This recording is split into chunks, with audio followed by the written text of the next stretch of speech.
परम मंगलमय संत समाज, सत्संग प्रेमी सज्जनों, माताओं बहनों, सदगुरु कबीर धर्म मंदिर सरिया सानी में आज जो 2 दिवसीय सत्संग कार्यक्रम का प्रथम सत्र चल रहा है, जिसमें मुझे आदेश हुआ है कुछ कहने का, सो आदेश अनुसार आपके बीच में मैं कुछ निवेदन कर रहा हूँ। अभी हमारे संत मनीषियों ने जीवन जीने की कला सिखाने का प्रयास अपने वाणी के माध्यम से आपको किया। मित्रों, ये जो जीवन जीने की कला है, ये कला मनुष्य को ही क्यों सीखनी चाहिए? प्राणी जगत में मनुष्य को ही सब कुछ कहा जाता है, मनुष्य को ही केंद्र बना करके उसको बार बार संबोधन किया जाता है, मनुष्य को ही बार बार प्रेरित किया जाता है, मनुष्य को ही ज्ञान दिया जाता है, मनुष्य को ही बोध के लिए प्रेरित किया जाता है। ये मनुष्य के लिए ही क्यों? क्या मनुष्य को इतना आवश्यक है इन सब चीजों की? बंधुओं, अगर आप जीवन पर चिंतन करोगे, जीवन पर विचार करोगे, जीवन पर रिसर्च करोगे, जीवन पर अनुसंधान करोगे, तो सबसे अधिक यदि आवश्यकता है तो मनुष्य को ही इसकी आवश्यकता है। इसके अलावा जितने भी प्राणी जगत में 3 राशि के जो खाने के जीव हैं, उनको इन चीजों की बिल्कुल ही आवश्यकता नहीं है, क्योंकि मनुष्य को श्रेष्ठ कहा गया है। मनुष्य श्रेष्ठ है, वो जो करना चाहता है, जो होना चाहता है, जो बनना चाहता है, उसके हाथ में है। वो सिर्फ भूल के वश, भ्रम के वश, अज्ञानता के वशीभूत हो करके किसी ऊपर परमात्मा को मान लेता है, किसी सत्ताधारी को स्वीकार कर लेता है या सत्ताधारी को चुन लेता है, कहता है कोई ऊपर है, और जिसके कारण अपने अंदर की जो सबसे महत्वपूर्ण ऊर्जा है, महत्वपूर्ण शक्ति है, उसको क्या करता है? उसके सामने समर्पित कर देता है। और जब उस शक्ति को समर्पित कर देता है तो मनुष्य विचारहीन हो जाता है, बुद्धिहीन हो जाता है, बुद्धि का लकवा मार जाता है, क्योंकि जो उसके अंदर जो शक्ति उद्घाटित हो रही थी, जो शक्ति जागृत हो रही थी, जो उसके अंदर में विकास की संभावनाएं थी, वो क्या हुआ कि मनुष्य उस शक्ति को किसी अलग शक्ति से, अलग अदृश्य, जिसमें कोई ऊर्जा का संचार नहीं होता, जिस जड़ वस्तु से जोड़ देता है, तो उसकी बुद्धि जड़वत हो जाती है। और जब बुद्धि जड़वत हो जाती है तो आदमी जब विचारहीन हो जाता है, चिंतनहीन हो जाता है, तो उसका शोषण होना शुरू हो जाता है। पंडे पुजारी दुकान खोल के बैठे हैं, और दुकान खोल के बैठे हुए हैं कि कोई भी, साहब कबीर ने कहा है, क्या कहा कि आहे कसाई छुरी हाथा, कैसो आवे काटो माथा। क्या लिए बैठे हुए हैं? कहते हैं पंडा पुरोहित नामधारी। मित्रों, पंडा पुरोहित जो धर्म के अगुआ और ठेकेदार जिनको हम कह रहे हैं, वो किस समाज में है, किस संप्रदाय के हैं, किस मत पंथ के हैं, उससे हमारा प्रयोजन नहीं है। जिसकी बौद्धिक शोषित बुद्धि हो, चाहे वो साधु के भेष में हो, चाहे वैष्णव साधु के भेष में हो, चाहे जैनी हो, चाहे बौद्धिस्ट हो, चाहे कबीरपंथी हो, जिस व्यक्ति की जो बौद्धिक स्थिति है वो सिर्फ शोषण का भाव रखती है, ऐसे मनुष्य को, ऐसे व्यक्ति को हम पंडा कहते हैं, पुरोहित कहते हैं। ज्ञानी की भाषा, हम हमारे चैनल पर एक पंडित कौन मैंने वीडियो डाला था, सदगुरु कबीर की भाषा में पंडित कौन, उसको आप सुन सकते हैं, उसकी मैं अधिक चर्चा नहीं करूंगा। लेकिन यहाँ पर जो चर्चा हो रही है कि जो व्यक्ति अपने जीवन को अगर उठाना चाहता है, ऊपर उठाना चाहता है, तो इससे हमको ऊपर उठना ही पड़ेगा। अगर नहीं उठे तो जीवन आपका शून्य, जैसे पशु हैं, खाना पीना, पशुओं का जो काम है खाना पीना, बच्चे पैदा करना, सोना जागना, ये 4-5 6 पशु कर्म है, इनको कर लेता है आदमी। तो आप में और उसमें कोई अंतर नहीं। बौद्धिक विकास, मनुष्य के अंदर बौद्धिक विकास की क्षमता अधिक है, और अधिक होने के कारण वो चीजों को क्या करता है, चीजों को अपने वशीभूत कर लेता है। चाहे वो प्राणियों को हो, युक्ति के द्वारा शेर कितना खूंखार जानवर होता है, सबसे क्रूर जानवर होता है, सबसे ताकतवर जानवर होता है, लेकिन फिर क्या होता है, उसको भी मनुष्य अपने बस में कर लेता है। उसके आगे मनुष्य कुछ नहीं है, लेकिन अपनी बौद्धिक शक्ति से क्या करता है, शेर को अपने बस में कर लेता है। हाथी एक विशालकाय जानवर, जिसके ऊपर अगर मनुष्य के ऊपर कितना भी पहलवान हो, अगर हाथी अपना पैर रख देता है तो आदमी को बचने की कोई संभावना नहीं है। लेकिन इतना विशालकाय, इतना ताकतवर जानवर को क्या करता है, मनुष्य अपने वशीभूत कर लेता है।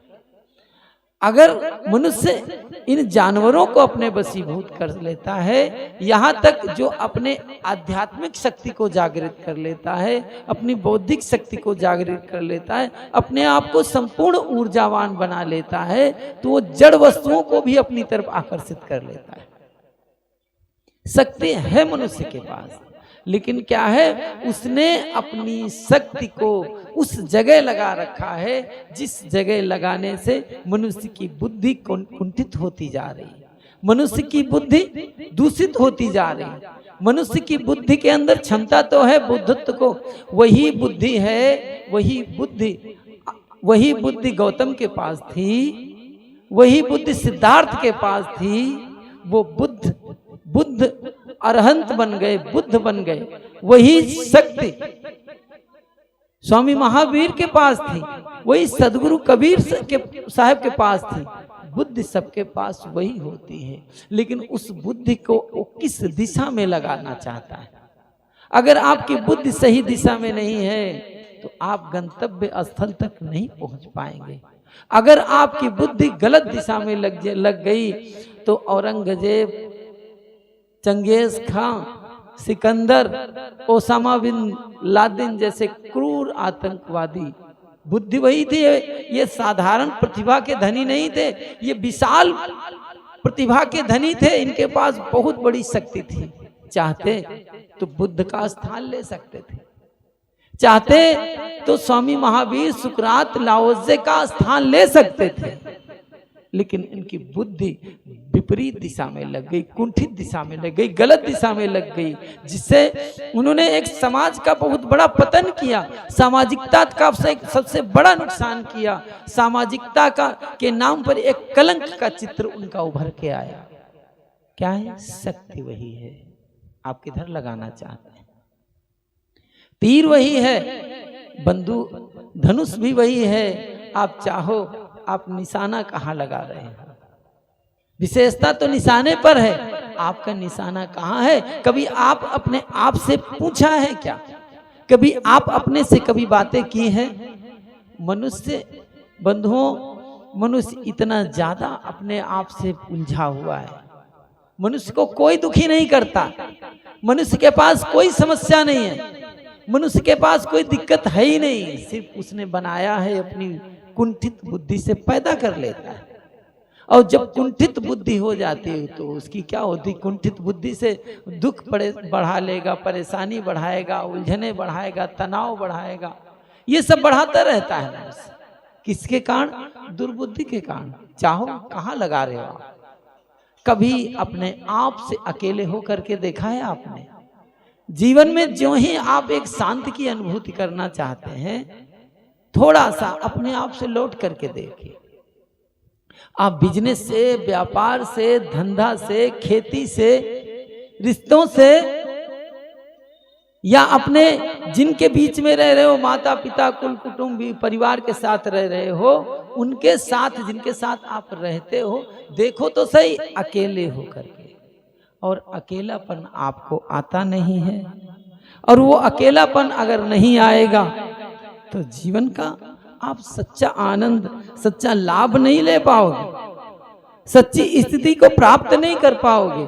सच्ची स्थिति हमारे जीवन में तभी आएगी जब हम जीवन को समझें। जीवन एक साधारण वस्तु नहीं, ये जितने वेद, किताब, बाइबिल, उपनिषद, स्मृतियां, ये जितनी बनी हुई हैं, ये किसी ग्रंथ को पढ़ करके नहीं बनी है, ये जीवन को पढ़ करके बनी है। उपनिषद के ऋषियों ने आत्मा को पढ़ा, आत्मा को पढ़ करके उन्होंने 11 उपनिषद तैयार कर दिए।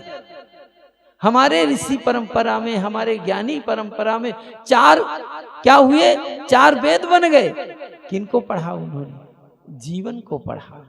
जीवन में क्या घटित हो रहा है, आप जीवन को, आपको पढ़ने की, मैं ये नहीं कह रहा हूं कि किताबें पढ़ने की जरूरत नहीं है। आप सबसे बड़े ज्ञानी बन सकते हो, क्या पढ़ करके? जीवन को पढ़ करके। और जीवन को पढ़ा नहीं गया, व्यक्ति किताबी कीड़ा बन गया हो, किताबी कीड़ा बन सकता है लेकिन ज्ञानी नहीं बन सकता है, वो अरहंत नहीं बन सकता है, वो साधक नहीं बन सकता है, वो अपने जीवन का कल्याण का पथ नहीं अपना सकता है। ग्रंथों को पढ़ सकता है, पढ़ लेगा, खूब पढ़ लेगा, दोनों दूसरों को उपदेश भी कर लेगा, लेकिन ज्ञानी बनना साधारण बात नहीं है।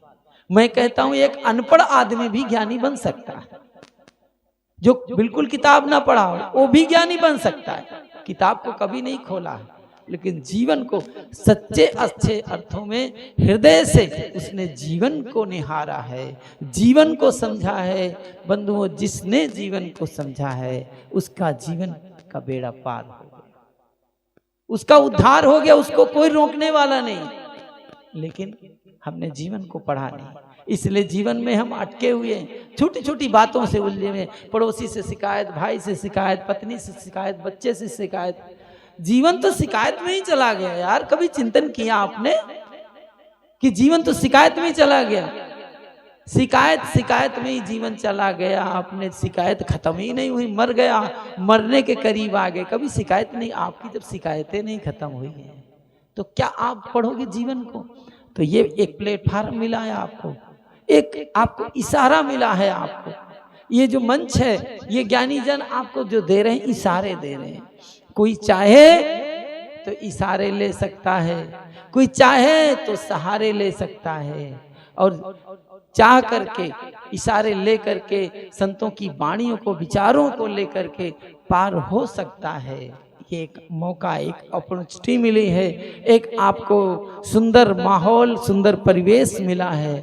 चाहो तो हम पर सबको निर्धारित करता है। हमारे ज्ञानी जन आपको बार बार संकेत और संत निर्देश करते हैं। इस बात को हमें समझना है, और समझ करके ही जीवन का उद्धार किया जा सकता है। कल्याण का पथ बहुत सुगम है, और चाहो तो उसको आप सुगम बना सकते हो, चाहो तो जटिल भी बना सकते हो। बहुत सुंदर मौका आपका मिला है।